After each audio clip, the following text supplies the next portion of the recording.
ఈరోజు చంద్రబాబు నాయుడు గారు లాంటి ఒక గొప్ప వ్యక్తిని ఎందుకు కారాగారంలో పెట్టారో అందరికీ తెలుసు. ఆయన ప్రతిష్టని దిగజార్చాలని. కానీ ఇవాళ కారాగారంలో ఉన్న ఆయన ప్రతిష్ట 100 రెట్లు పెరిగింది.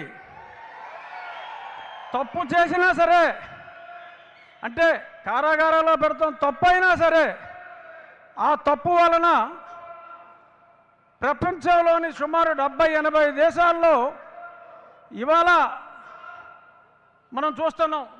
కొందరు బస్సుల్లో తిరుగుతున్నారు. 100 మందిని అరగంట కూర్చోబెడటానికి లక్షలు ఖర్చు పెడుతున్నారు.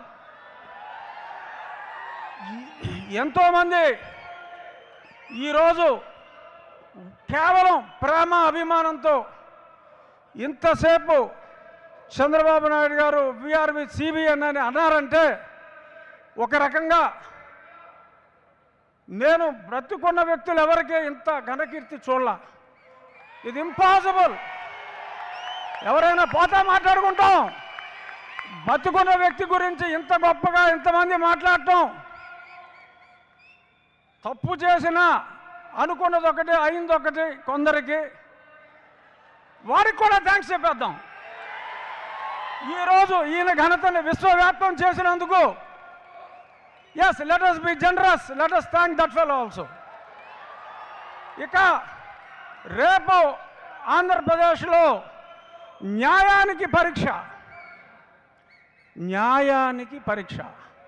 చూద్దాం. ఈ న్యాయ పరీక్షలో న్యాయం నెగ్గుతుందా లేదా అన్నది రేపు చూద్దాం. ఒక వాయిదా పడితే ఎల్లుండైనా, ఆఖరికి కోర్టులో అధర్మం పక్కన వాదించేవాడిని న్యాయమూర్తి చేసినా కూడా రేపు న్యాయం జరగాలి. చూద్దాం రేపు న్యాయం నెగ్గుతుందా లేదో చూద్దాం. ఒకవేళ ఇంకా రేపు న్యాయానికి అన్యాయం జరిగితే సుప్రీంకోర్టులో తప్పకుండా న్యాయం జరుగుతుంది. 7వ తారీఖు లోపు దీపావళి మనం అందరం ఘనంగా జరుపుకుందాం.